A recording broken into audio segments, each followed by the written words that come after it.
For a year and a half, this American presidency has been accused of nepotism, lying, vulgarity, racism, corruption, and trading with the enemy. And now, from the country's top investigative reporter comes the charge that the U.S. presidency is in the midst of a nervous breakdown. These are explosive new details about the Trump new White House today, uncovered by veteran journalist Bob Woodward in his upcoming book entitled Fear. According to the Washington Post, the book describes a nervous breakdown of the executive branch under this president, and it portrays a White House consumed by the Mueller probe. Quote, Woodward depicts Trump's anger and paranoia about the Russia inquiry as unrelenting, at times paralyzing the West Wing for entire days. Former Trump lawyer John Dowd, quote, was convinced that President Trump would commit perjury if he even talked to special counsel Robert Mueller. So he, quote, staged a practice session to try to make his point last January. Quote, Dowd peppered Trump with questions about the Russia investigation, provoking stumbles, contradictions, and lies until the president eventually lost his cool. Quote, this thing's a goddamn hoax, Trump erupted at the start of a 30-minute rant that finished with him saying, I don't really want to testify. Well, Woodward's account also reveals that Trump's lawyers argued to Mueller that their client's testimony was a bad idea because it would make the president look like an idiot. That was their defense. John Dowd reportedly told Mueller last March, quote, I'm not going to sit there and let him look like an idiot and you publish the transcript because everything leaks in Washington. And the guys overseas are going to say, I told you he was an idiot.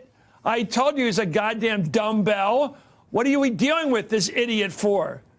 Well, separately, Dowd warned the president, quote, don't testify. It's either that or an orange jumpsuit. Do you believe this stuff? Revealing to in fact, responding to the revelations in an interview with a conservative news site, President Trump attacked the book, of course, and its authors saying it's just another bad book. He's had a lot of credibility problems. Well, Trump, talk about credibility problems. Anyway, Trump added, I probably would have preferred to speak to him, but maybe not. I think it probably wouldn't have made a difference in the book.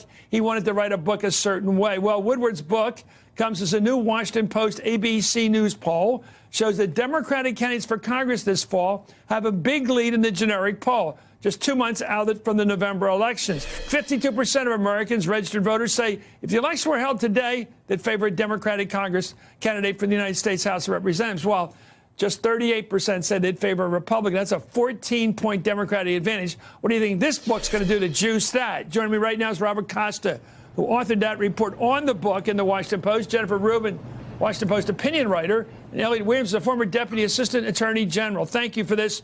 A great panel to look at this. Robert, tell me about this book. When you read it, and you are a Trump whisperer, you know this guy. You've covered this well as any daily reporter there is out there. And in there, what did you make of what Woodward was able to get about Trump? This idea of a nervous breakdown, of an operation going haywire under pressure.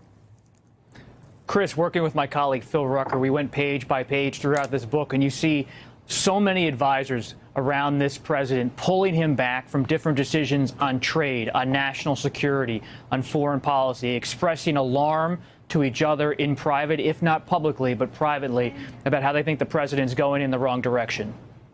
But crazy stuff like not understanding why it's important that we get an early warning on a possible nuclear attack from North Korea. The common sense notion of a 7-second warning rather than a 15-minute warning. It just seems the idea that we want to know immediately what happened, not 15 minutes after they've launched. And this guy not seeming to understand the importance of that acute importance of time. There are jarring scenes in the beginning of the book where the president's arguing against the South Korean trade agreement. And then you have pages later, Secretary of Defense Mattis warning the president, if you try to disrupt the South Korean relationship with the United States, you could risk World War III from unfolding before our eyes if you try to unwrap some of those alliances that have been preserved for so long. On trade, on foreign policy, you see Mattis, the Secretary of Defense, Gary Cohn, the former top economic advisor, trying to even pull documents off of the president's desk so he forgets about them and moves on.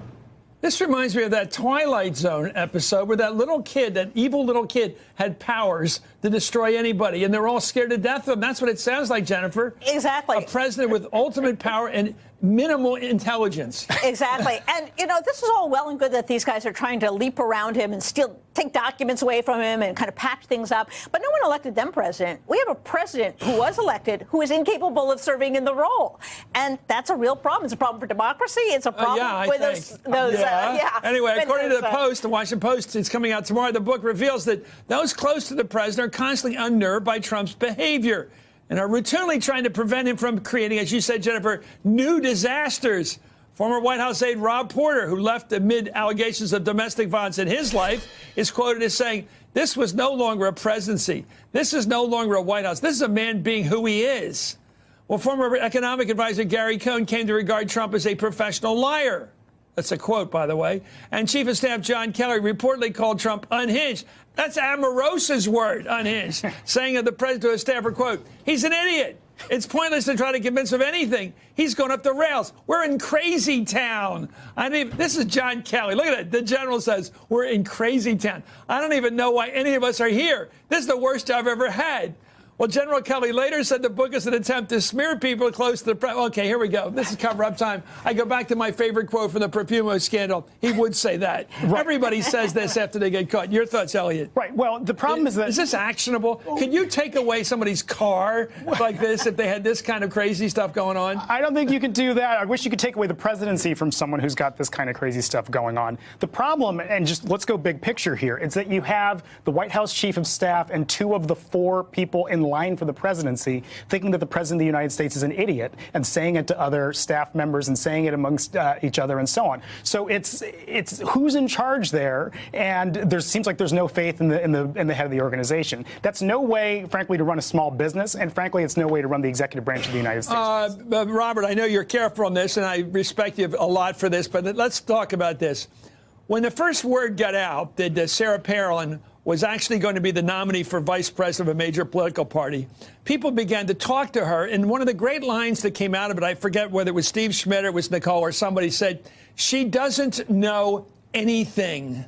I mean, that was a profound statement. It was almost funny. In fact, it was funny. The fact that somebody could reach that level and not literally know anything about American history, American government, anything that you might need to bring to the office.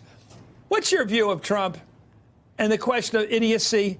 How is the word idiocy used here? Is it used hyperbolically? Is it used as in anger or just in dismay after a bad incident? When these people, we throw these words around, and Bob Woodward picks them up in his reporting, what do you make of it? Idiot, crazy town. Your thoughts? One of the most revealing parts of this book is when the generals bring the president to the Pentagon. They bring him across the river to try to teach him about world affairs. And you see this throughout Woodward's book. Generals, top advisors to the president, trying to teach him about world order, about U.S. alliances, about the importance of institutions. And regardless of what you think of the president's intelligence, Woodward's reporting shows a president who does not regard these relationships or alliances as important and disregarding so much of the counsel that's given to him by top military officials. That comes throughout the book. Well, Woodward said he requested an interview with the president through 6 different people at the White House, but was ultimately unsuccessful in getting the president to participate in the book at all. However, in a conversation last month with President Trump, after the book was finished and going to the publisher, the president said he did not receive any requests and said he would have liked to have been interviewed. Here's some audio excerpts from that call between Bob Woodward, the great investigative reporter who really broke the Watergate story, and the President of the United States, which were released, by the way, today by the Washington Post. Let's listen to that conversation. I'm sorry we missed the opportunity to talk for the book. Well, I just spoke with Kellyanne, and she asked me if I got a call. I never got a call. I never got a message. Who did you ask about speaking to me? Well, about 6 people. Well, they don't tell me. Senator, I talked to Kellyanne about it 2.5 months ago. I would have liked to have done that, and I maximized my effort.